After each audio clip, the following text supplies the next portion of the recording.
If you spent enough time on the internet in the early days of websites like 4chan or something awful, it was only a matter of time before you would come face to face with shock images or shock websites. In this video, I'm going to take a look at the first story that really tries to grapple with the idea that these images stick with you and pull at your psyche in ways that you don't fully understand, asking you to show others the same image psychically imprinted on you, all in the name of spreading the word. That's right, folks. Today we're going to be looking at Smile Dog. Hi, I'm Zach Glenn, aka Glenn the Golden, and in this video I'm going to be taking a look at two classics from internet horror history, Smile Dog and SCP-2774. I've planned something somewhat differently for this episode than the Abandoned by Disney episode, because while Michael Lutz, the author of Smile Dog, has been just as prolific as Christopher Slimebeast Wolf, the author of Abandoned by Disney, I actually don't want to look at more than one story from Lutz today. It's both because Smile Dog isn't part of a series, but also because this story is one that has had such a resonant theme that it has permeated into other works of online fiction that have become popular. Because the themes from Smile Dog have ended up in a lot of other internet works, I want to take a look at one of the SCPs that it ended up in, SCP-2774. I'll also be bringing up the comic book Memetic because both of these stories ended up with incredibly similar narratives. However, the author of SCP-2774 says that they did not read Memetic until after people had told them that the two stories were incredibly similar. As a result, I think both of these stories actually owe their lineage to this 2008 creepypasta that first appeared on X. SCP-2774 will also allow me to talk about how the SCP Wiki grew in the 7 or 8 years between the release of SCP-93, which I've already covered, and the release of SCP-2774. While at this point there were already a lot of very tightly written narratives within the SCP Wiki, I would not necessarily consider this sloth story to be one of them. However, I really think that the strong examples of writing on the SCP Wiki likely deserve their own standalone videos because those stories are usually fairly long. Both of these stories are somewhat short. Before I look at any of those other stories, we'll first need to go over the classic Smile Dog. But first, my little spiel. Some of my old haunts that I've made my home on the internet have begun to look worse every day, primarily Elon Musk's Twitter. I'm trying to move as much of my following to YouTube as possible. If you're interested in a communist and conspiratorial lens that analyzes both popular internet horror fiction and classics from established authors, I'd appreciate having you aboard the Golden Order. Every subscription, comment, and like helps. So without further ado, let's begin talking about Smile Dog. I first met in person with Mary E. in the summer of 2007. I had arranged with her husband of 15 years, Terrence, to see her for an interview. Mary had initially agreed, since I was not a newsman, but rather amateur writer gathering information for a few early college assignments, and, if all went according to plan, some pieces of fiction. Hell yeah, self-insert, we love to see it. I know I've emphasized this point before, but I do strongly think that you need to write what you know when you're first starting out, because it allows you to worry yourself with the minutia that makes a good story come together, rather than researching to make sure you have all the details correct enough to not take the reader out of the story. Lutz would have been a college student in school for the humanities who was hanging out on message boards like 4chan where the story was first posted. A lot of the research legwork for the setting has already been done experientially through the author, so the only thing that I believe that Lutz likely had to research for the story was the information about the early days of Usenet. However, I'm going to guess if he was like me and on 4chan, specifically X around this time, he was probably already interested in the early days of Usenet, which means this was probably something that he already wanted to research. It wasn't something that he had to go out and do just to write this story. I think that really helps as well, to write about something that you're interested in. Because if we look at Slimebeast's Abandoned by Disney story, we can tell that he's not as interested in Disney as Lutz is in these early days of internet message boards because he gets the name for a cast member wrong, which, again, it doesn't really take me out of the story, but I think it's a good cautionary tale to write about information that you're already interested in researching. I think it's also worth mentioning, since I mentioned that Lutz is around my age, is that one of the reasons that I was interested in creepypastas around this time period is that it was very apparent that the better ones were being written by people who were early college students or had recently graduated from college and taken a few creative writing classes. I think there's a misconception because Jeff the Killer is such utter dog shit that's clearly written by someone who is either illiterate or hasn't gone to college to learn about fiction writing yet, that a lot of creepypastas are written that way, and that's not really the case. The ones that are fondly remembered are really written by people who were A, a little bit older, and B, had some level of experience writing. So I mentioned this, and I mentioned Abandoned by Disney, but if we look at another really popular one that I haven't covered yet, but really need to, Ted the Caver. Ted the Caver was written by someone who was older, had experience caving, and had experience writing in a caving blog. He just changed it to a horror story once to punk on his family. It was like a practical joke. At least that's my understanding of the origins of Ted the Caver. That means that at least 3 of these stories that are fondly remembered were written by people with both writing experience and some age beyond being a high schooler. Back to the story. We scheduled the interview for a particular weekend when I was in Chicago on unrelated business, but at the last moment, Mary changed her mind and locked herself in the couple's bedroom, refusing to meet with me. For half an hour, I sat with Terrence as we camped outside the bedroom door, I listening and taking notes while he attempted fruitlessly to calm his wife. The things Mary said made little sense but fit with the pattern I was expecting. Though I could not see her, I could tell from her voice that she was crying, and more often than not, her objections to speaking with me centered around an incoherent diatribe on her dreams, her nightmares. Terrence apologized profusely when we ceased the exercise, and I did my best to take it in stride. Recall I wasn't a reporter in search of a story, but merely a curious young man in search of information. Besides, I thought at the time that I could perhaps find another, similar case if I put my mind and resources to it. Mary E. was the sysop for a small Chicago-based bulletin board system in 1992, when she first encountered Smile.jpg and her life changed forever. She and Terrence had been married for only 5 months. Mary was one of an estimated 400 people who saw the image when it was posted as a hyperlink on the BBS, though she is the only one who has spoken openly about the experience. The rest have remained anonymous, or are perhaps dead. I really like the idea of connecting this story to the early days of the internet. I've done a lot of research on the early days of the internet, like I'd already said, how it was formed, and its origins as a rudimentary BBS in Stanford that was used to recommend tracks to the college radio DJs. A BBS's bulletin board system, if you'd already forgotten. Stanford has always been an incubator for how to manufacture and control the counterculture of America. Plus, the internet has its origins as a Department of Defense tool, and not just as a means of cultural control, which means there's always been a kernel of evil lurking at the heart of the internet, which I think this story really gets to. In 2005, when I was only in 10th grade, Smile.jpg was first brought to my attention by my burgeoning interest in web-based phenomena. Mary was the most often cited victim of what is sometimes referred to as Smile.dog, the being Smile.jpg is reputed to display.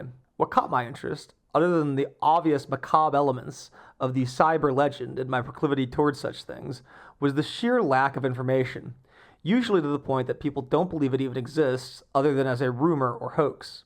It is unique because though the entire phenomena centers on a picture file, that file is nowhere to be found on the internet.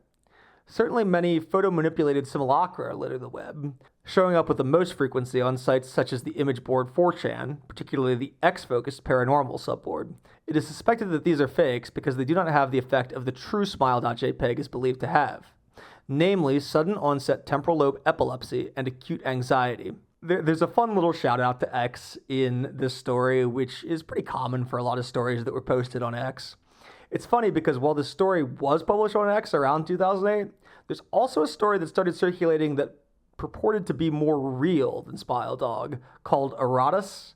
Yet, I would think Erotus is almost entirely based on Smile Dog. I haven't really seen anyone bring this up, but Erotus and Smile Dog both were on X. Erotus was first brought up around 2010. If you're unaware, Erotus is purported to be a code word that if you search it will put you on internet watch lists, get you black bagged, anything along that nature. It's not real, but it was purported to be real, unlike Smile Dog, which is more obviously a story. This reaction in the viewer is one of the reasons the phantom-like Smile.jpg is regarded with such disdain, since it is patently absurd. Still, depending on whom you ask, the reluctance to acknowledge Smile.jpg's existence might be just as much out of fear as it is out of disbelief. Neither Smile.jpg nor Smile.dog is mentioned anywhere on Wikipedia, though the website features articles on such other, perhaps more scandalous shock sites such as Hello.jpg or Two Girls, One Cup. Look, some of the signs that this story originated on 4chan are not going to age as well as others. I do think that it's really interesting, though, with the thematic elements that are at play here, that Two Girls, One Cup does get brought up because it's very explicitly a shock site that is intended to be shared. The whole reason that it has a name that is not specific to the fact that it's about two women engaging in How shall I put this? Corprophagia, the act of eating shit. It doesn't mention that anywhere in the name, so you're supposed to go there not realizing what it is, and then you're going to be shocked, and you're supposed to share with other people to get to have the same reaction. It is Smile Dog. So, like I said, it's really interesting that this story is trying to grapple with that idea. Any attempt to create a page pertaining to smile.jpg is summarily deleted by any of the encyclopedia's many admins. Encounters with smile.jpg are the stuff of internet legend. Mary E's story is not unique. There are unverified rumors of smile.jpg showing up in the early days of Usenet, which would be 1980, and even one persistent tale that in 2002, a hacker flooded the forums of humor and satire website Something Awful, this is where 4chan came from, so it's another shout out, more inside baseball, with a deluge of smile.dog pictures, rendering almost half the forum's users at the time epileptic. God, I wish. It is also said that in the mid to late 90s, smile.jpg circulated on Usenet as an attachment of a chain email with the subject, "Smile, God loves you!" Yet despite the huge exposure these stunts would generate, there are very few people who admit to having experienced any of them, and no trace of the file or any link has ever been discovered. Another detail I believe is quite strong here is Lutz's knowledge of internet history. The fact that the worm was attached to an email with the line "Smile, God loves you" is a reference, I believe, to the "I love you" worm, which was a worm that was attached to a chain letter in 2000, so right at the tail end of this mid to late 90s period. Those who claim to have seen smile.jpg often weakly joke that they were far too busy to save a copy of the picture to their hard drive. This is an example of meiosis where you're deliberately understating something. It's a type of figure of speech. It's not one we really teach in school, but it is a type of figure of speech. Them saying they were far too busy to save a copy is them alluding to the fact that they were having a seizure. And I think the reason that it's worth pointing out his use of meiosis is it's a bit of an upper level figure of speech that he's using here. So it's showing again that Lutz has some real chops. However, all alleged victims offer the same description of the photo. A dog-like creature, usually described as appearing similar to a Siberian husky, illuminated by the flash of the camera, sitting in a dim room, the only background detail that is visible being a human hand extending from the darkness near the left side of the frame. The hand is empty, but is usually described as beckoning. Of course, most attention is given to the dog, or dog-like creature, as some victims are more certain than others about what they claim to have seen. The muzzle of the beast is reputedly split in a wide grin, revealing 2 rows of very white, very straight, very sharp, very human-looking teeth. A lot of varies. You could argue that this is Lutz trying a parallel construction, but parallel constructions with a filler adverb don't work very well, which you may have noticed. It doesn't have a great ring to it. But the important thing with a beginning author is that you're trying on these figures of speech and these constructions within your writing. If they're not great the first time, and chances are they're not even going to be good the second time, they will get there eventually.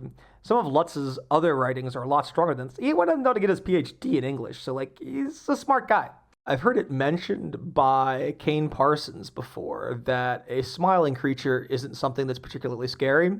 And while I think that's generally true, I do think that human teeth within something that isn't human, there's something unnerving there, in my opinion. I always remember the picture in my old mythology books of the manticore, which is a creature with a human head and 2 rows of teeth, and it has a lion's body. I'll put a picture of it up here. I think that having something that smiles isn't necessarily the horror. It's things where they shouldn't be. In this particular case, it's human teeth in the mouth of an animal. This is, of course, not a description given immediately after viewing the picture, but rather a recollection of the victims who claim to have seen the picture endlessly repeated in their mind's eye during the time they are, in reality, having epileptic fits. These fits are reported to continue indeterminately, often while the victims sleep, resulting in very vivid and disturbing nightmares. These may be treated with medication, though in some cases it is more effective than others. Mary E., I assumed, was not on effective medication. That was why after my visit to her apartment in 2007, I sent out feelers to several folklore and urban legend-oriented news groups, websites, and mailing lists, hoping to find the name of a supposed victim of smile.jpg who felt more interested in talking about their experiences. For a time, nothing happened, and at length I forgot completely about my pursuits, since I had begun my freshman year of college and was quite busy. Mary contacted me via email, however, near the beginning of March 2008. Dear Mr. L. Again, if you didn't know it was a self-insert before, he has the same last initial as the main character. I am incredibly sorry about my behavior last summer when you came to interview me. I hope you understand that it was no fault of yours, but rather my own problems that led me to act as I did. I realized that I could have handled the situation more decorously. However, I hope you will forgive me. At the time, I was afraid. There's one thing in this story that I think is a bit of a warning sign of someone who is first getting into writing, and that is some of the word selection. However, I am going to offer him a slight defense here. People on message boards have often had a kind of pseudo-intellectualism to them, and they will often insert these kinds of words that are there to make them appear smarter to their audience. So, this could be an intentioned choice, though given how early he was in his writing career here, I think that's probably not the case. You see, for 15 years, I have been haunted by smile.jpg. Smile.dog comes to me in my sleep every night. I know that sounds silly, but it is true. There's an ineffable quality about my dreams, my nightmares, that makes them completely unlike any real dreams I've ever had. I do not move and do not speak. I simply look ahead, and the only thing ahead of me is the scene from that horrible picture. I see the beckoning hand, and I see smile.dog. It talks to me. It is not a dog, of course, though I'm not quite sure what it really is. It tells me that it will leave me alone if only I do as it asks. All I must do, it says, is spread the word. That is how it phrases its demands, and I know exactly what it means. It wants me to show it to someone else. And I could. The week after my incident, I received in the mail a manila envelope with no return address. Inside was only a 3.5-inch floppy diskette. Without having to check, I knew precisely what was on it. I thought for a long time about my options. I could show it to a stranger, a coworker. I could even show it to Terrence, as much as the idea disgusted me. And what would happen then? Well, if Smile.dog kept its word, I could sleep. But if it lied, what would I do? And who was to say something worse would not come from me if I did as the creature asked? So I did nothing for 15 years, though I kept the diskette hidden amongst my things. Every night for 15 years, Smile.dog has come to me in my sleep and demanded that I spread the word. For 15 years, I have stood strong, though there have been hard times. Many of my fellow victims on the BBS board where I first encountered smile.jpg stopped posting. I heard some of them committed suicide. Others remained completely silent, simply disappearing off the face of the web. They are the ones I worry about the most. I sincerely hope you will forgive me, Mr. L. But last summer when you contacted me and my husband about an interview, I was near my breaking point. I decided I was going to give you the floppy diskette. I did not care if Smile.dog was lying or not. I wanted it to end. You were a stranger, someone I had no connection with, and I thought I would not feel sorrow when you took the diskette as part of your research and sealed your fate. Before you arrived, I realized what I was doing, plotting to ruin your life. I could not stand the thought, and in fact, I still cannot. I am ashamed, Mr. L, and I hope that this warning will dissuade you from further investigation of Smile.jpg. You may in time encounter someone who is, if not weaker than I, then wholly more depraved. Someone who will not hesitate to follow Smile.dog's orders. Stop while you are still whole. Sincerely, Mary E. Two things I like about this. Smile.dog kind of functions as a bit of an internet gothic horror tale. The monster is not really what the story is about. And because you still have free will, unlike the story that I'm about to talk about as the follow-up, it is your choice how Smile.dog changes you. Because in this email, it's revealed that it is your choice, I think that's ultimately what makes Smile.dog such a poignant story. You have to consider that it came from 4chan, and so it is coming from a website where people are very familiar with gore and shock images. Like I said, one is even referenced earlier with 2 Girls, 1 Cup. I think one of the reasons that this story has the staying power it does is that it has something to say about how the internet can permanently change us based on the images that we see here. And I don't think there was anyone better to deliver that message than someone who was on 4chan at that time. Terrence contacted me later that month with the news that his wife had killed herself. While cleaning up the various things she'd left behind, closing email accounts and the like, he happened upon the above message. He was a man in shambles. He wept as he told me to listen to his wife's advice. He'd found the diskette, he revealed, and burned it until it was nothing but a stinking pile of blackened plastic. The part that most disturbed him, however, was how the diskette had hissed as it melted, like some sort of animal, he said. I will admit that I was a little uncertain about how to respond to this. At first, I thought it was perhaps a joke, with the couple belatedly playing with the situation in order to get a rise out of me. A quick check of several Chicago newspapers' online obituaries, however, proved that Mary E. was indeed dead. There was, of course, no mention of suicide in the article. I decided that, for a time at least, I would not further pursue the subject of smile.jpg, especially since I had finals coming up at the end of May. But the world has odd ways of testing us. Almost a full year after I had returned from my disastrous interview with Mary E., I received another email. So there's another email from a different user with the subject line Smile. Hello. I found your email address through a mailing list. Your profile said you are interested in Smile Dog. I have saw it. It is not as bad as everyone says. I have sent it to you here. Just spreading the word. Smile. The final line chilled me to the bone. According to the email client, there was one file attachment called, naturally, smile.jpg. I considered downloading it for some time. It was most likely a fake, I imagined, and even if it weren't, I was never wholly convinced of smile.jpg's peculiar powers. Mary E.'s account had shaken me, yes, but she was probably mentally unbalanced anyway.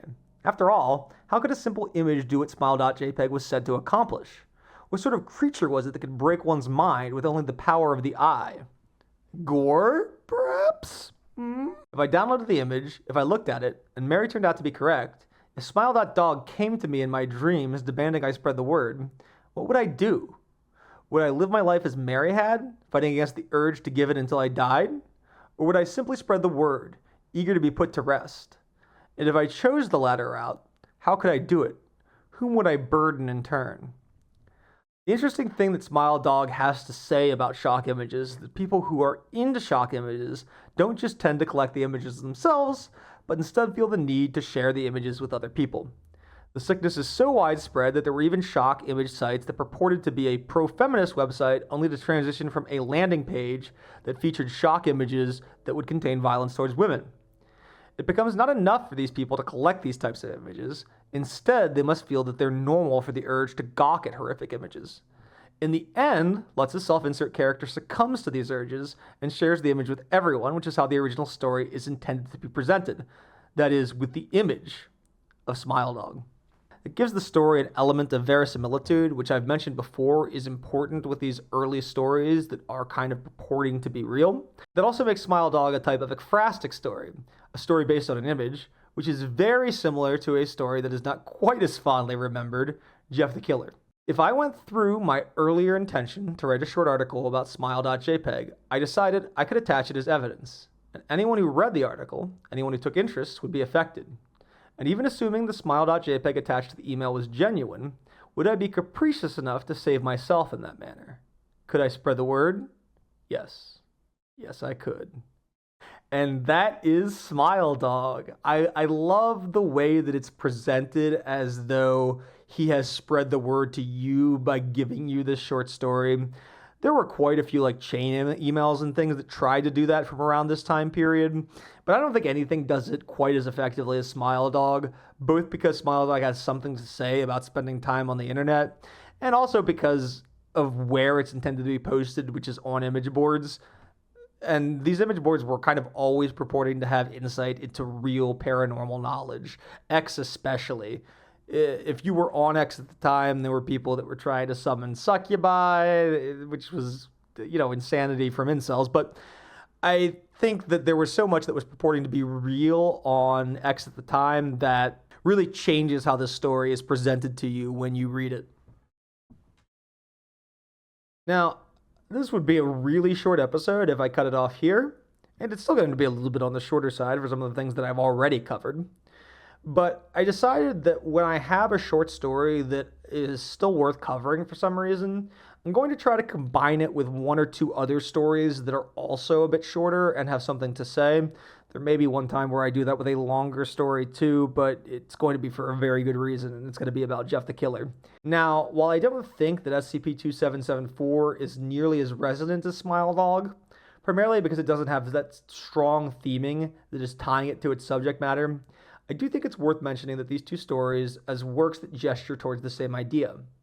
Without Smile Dog, I don't think that Memetic, a comic by James Tynion IV about a sloth that controls people's minds, or SCP-2774, about the same thing, would have come into reality. While Tynion says the idea for Memetic came to him fully formed, and the author of SCP-2774 has denied any inspiration from Memetic. However, curiously, no one on the wiki thought to even mention Smile Dog, despite the fact that both the SCP wiki and Smile Dog originate from X. I have had so many complaints about the SCP Wiki and how the people that are on it are midwits. And every time I go to look up an old story, it is fucking justified. Oh my god. I believe that both of these authors are not being fully honest about the inspirations for their stories, or, and this is probably the more likely answer, they're not fully aware of what inspired the stories themselves.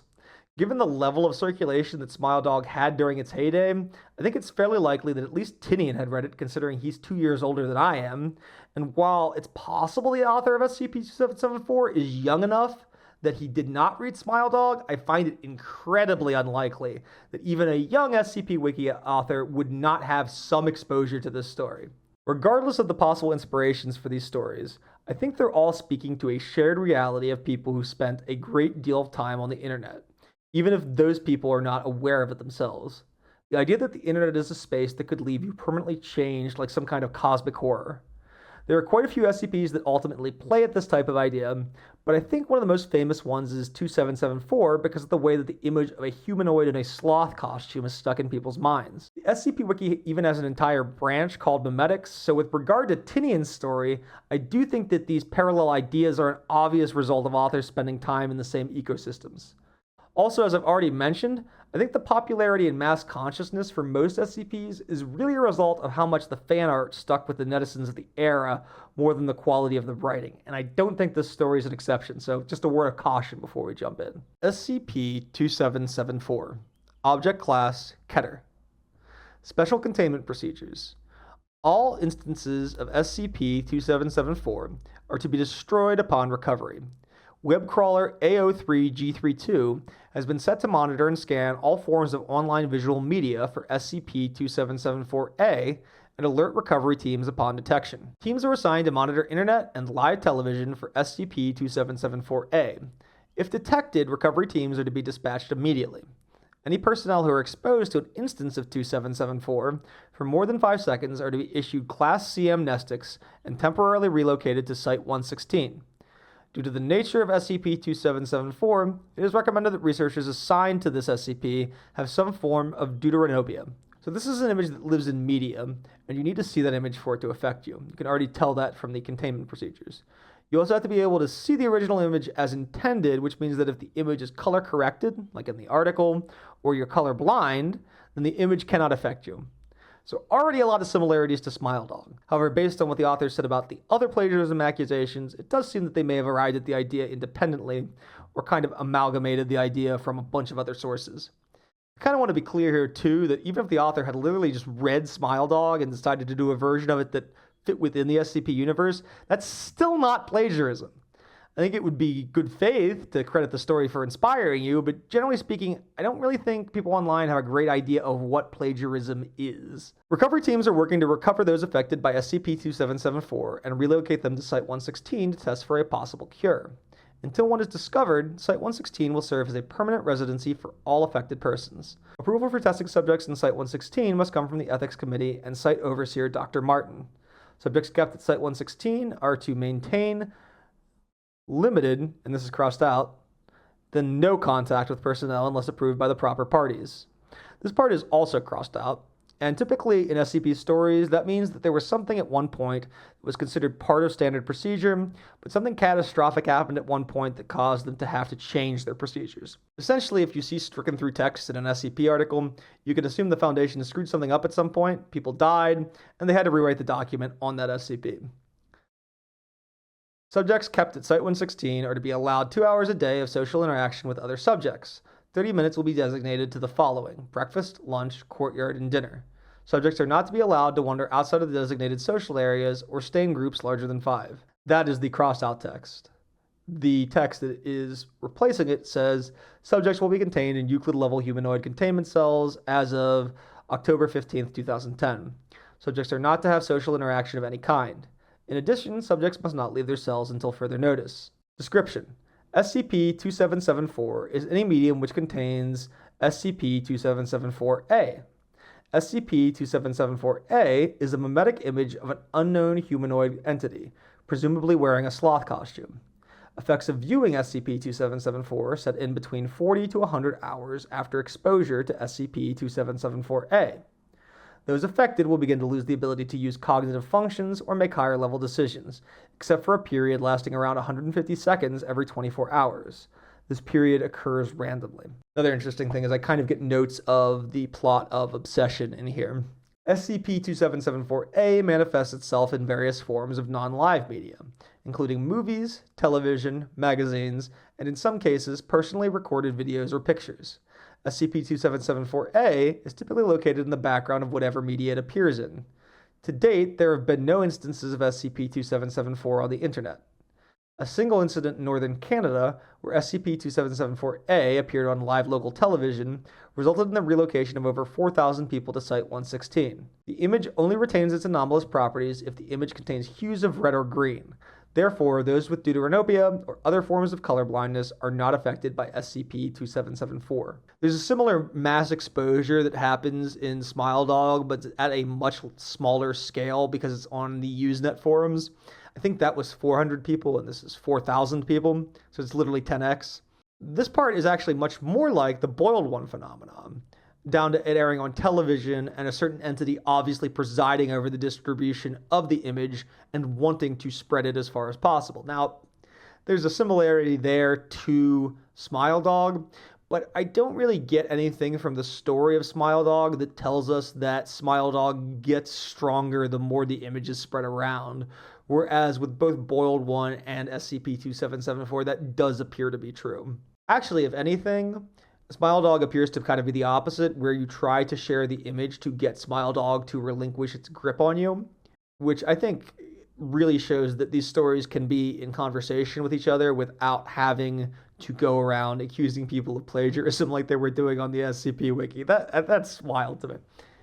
SCP-2774-A is believed to possess memetic properties that are enhanced based on the number of people it affects. Manifestations of SCP-2774-A appear to become more frequent as the number of living victims increases. After the implementation of Protocol XXJ9, reports of manifestation dropped significantly. Tests show that, including the colorblind, SCP-2774 does not affect the majority of people who view it. It is estimated that under 40% of those exposed to SCP-2774 are actually affected. The percentage is also directly affected by the number of living SCP-2774-A victims. When subject to SCP-2774-A's effect, victims appear to move normally based on muscle memory, albeit with slowed reaction times. They are very passive and compliant with personnel, willing to answer basic questions and follow commands, though they display a lack of emotion. While they appear conscious, victims cannot control their actions in any way during this time. Victims, upon entering their 150 seconds of lucidity, are often highly agitated and fearful. Victims may act irrationally while lucid. Those affected report complete memory of time spent without cognitive function, but no ability to comprehend their actions or affect them in any way. Upon initial realization of regained cognitive abilities, most express dread upon realizing the permanence of their situation. In numerous instances, those affected by SCP-2774 report observing SCP-2774-A, the sloth, while their body is acting autonomously. Perception of reality appears to be lost during that time. Subjects are to be considered unstable while conscious and are crossed out to be approached with care, then replaced with not to be approached at any time. Those who have been resettled at Site-116 have displayed an affinity to SCP-2774-A. Those who have been resettled to Site-116 have displayed an affinity to SCP-2774-A. Art, literature, and effigies of 2774-A can commonly be found hoarded in the corners of subjects' rooms. All objects are presumed to have been created while unconscious. There's another bit of stricken out text here, and it says, these objects are commonly traded between subjects during free hours, which I think is insane. The stricken through text is basically them saying, let's just allow these mind-controlled subjects to hoard effigies of a dark god. Nothing bad could possibly happen. Like, Sometimes we can strain credulity with how incompetent the Foundation is. I do like the framing of them as incompetent, of them as meddling in something that they shouldn't. I think that works really well with these kinds of mad scientist organizations. But you do have to make sure that it's within reason, or you start to get into them saying, hey, trade these images and make sure you make the sloth god as powerful as you can. Thanks. The replace text says instead, any such items are to be removed and incinerated, and their creators terminated, along with any subjects seen emulating SCP-2774-A. Dr. Clara Chung conducted the following interview with subject 866, David, on June 11, 2010, upon confirming lucidity. Something interesting here is that they give the D-class in this article names. That is something that came more into fashion in these later articles. Like I said, this isn't really the most literary article from this time period, but it's one that's relevant to today's themes and has stuck with people. Dr. Chung, hello David. If you help answer a few questions, we can come closer to fixing you. Are you ready? Subject 866, I don't know, just hurry. Dr. Chung, since we have limited time, could you tell us what exactly you experience when you're not in control? Yeah, well, I guess it's like this. It's like you're being driven around and you're in the passenger seat, right? Except your arms and legs are strapped down so that you can't move. You can't feel anything in your body either. The worst part about it is you can't hold a thought for more than 5 seconds. It's fucking hell. Are you alright? Are you alright? We can continue tomorrow if you'd like. It's fine. I just want to enjoy being able to control myself a bit before I lose it. When you're stuck in there, in your own head, you just want to scream, but you can't. You can try for hours and hours. Move an arm, a leg, make a sound. It won't happen. You can't even control when you breathe. And then the hallucinations. The sloth. Subject 866 looks towards the guards standing on each side of Dr. Chung, then checks the clock. Subject 866 begins to shake. It's watching us. I can't face him again. I just can't. Don't take this personally, please. I'm sorry. Subject 866 reluctantly lunges towards the guard to Dr. Chung's right. Subject 866 is terminated immediately following contact. Dr. Chung exits the room. Following this interview, the clock in the Site 116 interview room has been removed. Dr. Clara Chung conducted the following interview with Subject 744, Claire, on October 1st, 2010, upon confirming lucidity. Are you going to kill us? Dr. Chung, no, we are going to help you. Now, we have a few. If you want to help us, please, just kill us. It's the only way to stop it. There's just no point anymore. Stop what? The sloth. I don't know what it is. The first few days that you're stuck, it only shows up maybe once, 2-3 times. Shit, I don't know, okay? But after a week or so, you see it everywhere. Nowhere is safe. In the corner of my eye, it's just staring. I don't know. Subject 744 loses composure. Oh shit. Dr. Chung, please, could you continue on about this sloth? Subject 744. If I do, it's going to punish me for this. The sloth never talks, never says a word. I feel like I need to be it. I need to act like it so that it will leave me alone. Everyone knows it wants us to help. It knows if we don't, too. It can see us, even when I'm awake. I can see it watching us right now, right behind you. He's just sitting there, looking right at me. When I sleep, it makes me keep my eyes open sometimes. We can't control our bodies when we're like that, but it can. I just watch it.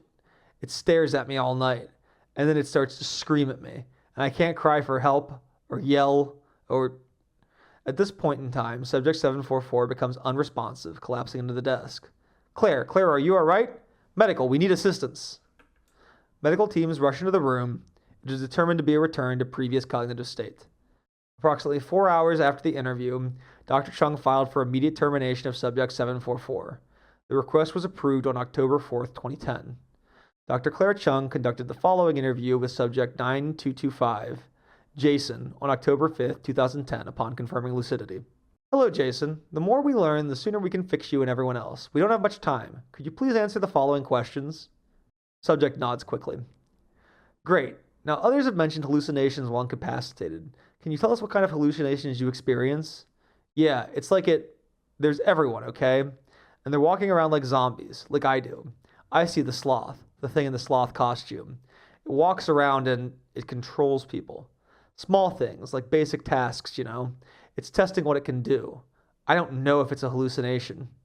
Dr. Chung rapidly taking notes. What kind of things does it make you do? Okay.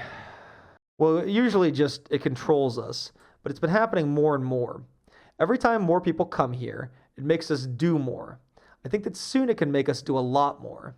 In the beginning, it would just do things like moving an arm or a leg or something like that. The last time it made us fight. Remember that a few days ago? That was the thing doing it. I could see it twisting them. It's been changing too, becoming darker, more solid, like after the time that subject jerks his head back. Dr. Chung jumps back in her chair as subject convulses, and security rushes into the room. Subject looks back to Chung with a blank expression. Following this interview, additional security was prescribed to Site-116, as well as a letter to the Ethics Committee requesting implementation of Procedure XXJ9. The request was accepted 2 days after it was sent. See Addendum Alpha. And the last part of this story is an addendum. It says, following the recorded interview, log 32, my team and I have drafted Protocol XXJ9 in order to help contain SCP-2774A. We will begin by pruning the current population of Site-116 from approximately 6,400 subjects to 200 by this time next month. Termination will be carried out by Site-116 staff by method of lethal injection. Schedules for termination will be sent to all personnel. In addition to this, task forces in charge of controlling SCP-2774 off-site have been instructed to terminate anyone exposed instead of transporting them here. The procedure has been approved by the necessary parties and will begin within the week. If you're on site and reading this, you're probably going to have to take part in this. Class A amnestics will be available after your duties are done if you so choose. Keep in mind the state of suffering these people are in. This is as much for their benefit as it is ours. Signed, Dr. Clara Chung.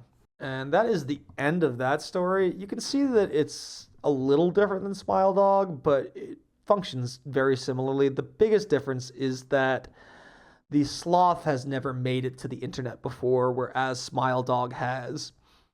One of my problems with this story, though, is I feel like it wraps up a bit too tidily for my liking. I think that one of the interesting things about the Foundation, the organization that's containing the SCPs and stories, is that there's usually a moral hazard involved in operating the way that they do.